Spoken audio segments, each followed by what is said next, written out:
J'ai automatisé le montage de mes TikTok. Salut à tous, c'est Jules et aujourd'hui je vous présente mon dernier projet de code, c'est parti. Alors je vais commencer par vous présenter l'idée du projet et après je vous montre le code. Avant que la vidéo ne commence, j'ai passé beaucoup de temps sur le montage, l'écriture et le code, alors n'hésitez pas à liker et à vous abonner, merci à vous. Donc dans ce projet, je suis parti du constat que quand je crée un TikTok, c'est chiant et je passe un certain temps à faire des tâches répétitives et pas vraiment du montage.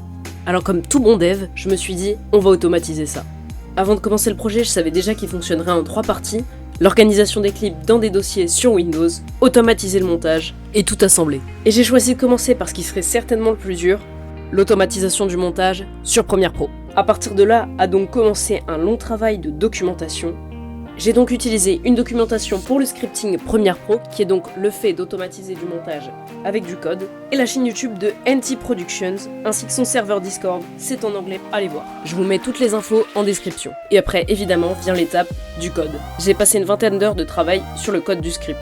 Pour ceux qui y sont intéressés, c'est un langage de programmation proche du JavaScript, ça s'appelle l'ExtendScript. Au final, après environ une semaine de code, plein d'erreurs, de rectifications, d'améliorations, mon script fonctionne. Résultat en fin de vidéo. La deuxième chose que j'ai fait a été d'automatiser l'organisation des fichiers.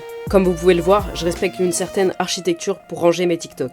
Résultat, je place mes fichiers dans le dossier nouveau et ils se rangent tout seuls. Pour faire ça, je pensais utiliser du Batch, qui est le langage de commande de Windows, mais il s'est avéré plus simple de le faire en Python. En 1 ou 2 heures, c'était réglé, le Python c'est cool, on fait les choses simplement, vite et bien. Après ça, est venu le moment de tout assembler. Pour ce faire, j'ai commencé par chercher un moyen d'exécuter mon script Premiere Pro sans le débugger, c'est-à-dire indépendamment de Visual Studio Code, autrement dit, qu'il fonctionne tout seul. J'ai fouillé internet et c'est visiblement pas possible. J'ai donc opté pour une autre solution, l'exécuter séparément du reste du projet dans Premiere Pro. Pour ce faire, j'ai utilisé une extension appelée JSX Launcher. .jsx, c'est l'extension des fichiers script Premiere Pro. Ensuite, j'ai cherché à faire en sorte qu'on puisse modifier le nombre de TikTok qu'on veut créer. Par exemple, dire qu'on veut créer les TikTok du 10e au 15e.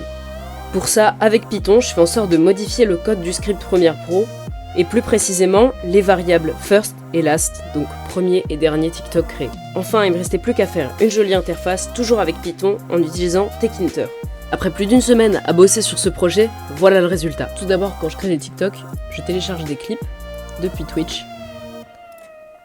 Donc c'est ce que je fais, je télécharge mes derniers clips avec lesquels je veux faire des TikTok. Et je vais donc venir juste ici, les prendre dans mes téléchargements et les mettre dans mon dossier nouveau, à l'intérieur du dossier où je range tous mes TikTok. Ils sont donc juste là, et maintenant on veut qu'ils se rangent. Pour ça on a une première application, AutomaTikTok. Ça se présente comme ça, c'est une petite fenêtre Tkinter avec Python. Donc tout simplement, maintenant je vais lui renseigner que le premier TikTok que je vais créer c'est le 21 et le deuxième c'est le 22. On lance et on laisse la magie opérer. Voilà, on n'a plus rien dans notre nouveau. Par contre, on a un dossier 21 qui s'est créé, un dossier 22 également, avec dedans TikTok22.mp4 et ici TikTok21.mp4. La deuxième chose à faire, ça va être d'aller sur mon logiciel de montage. Dans le projet où j'ai tous les TikTok, ils sont juste là. On va utiliser l'extension JSX Launcher. Juste ici, on retrouve automatiktok.jsx, qui est exactement ce script. Maintenant, si vous êtes prêt à voir des TikTok se monter tout seul, on lance. On appuie juste ici. Et voilà, on a 2 TikTok qui se sont montés tout seuls. Vous voyez qu'on ajoute le clip et sa doublure juste en dessous avec un zoom et un effet de fou. Et à la fin, on ajoute l'outro. Maintenant, j'ai plus qu'à venir faire mon montage, j'exporte et ça part sur YouTube. Voilà, merci d'avoir regardé cette vidéo, j'espère qu'elle vous a plu. Elle est déjà finie. Elle m'a pris beaucoup de temps à créer, alors n'hésitez pas à vous abonner et à liker. Retrouvez-moi aussi tous les samedis matins en live sur Twitch. Allez, salut!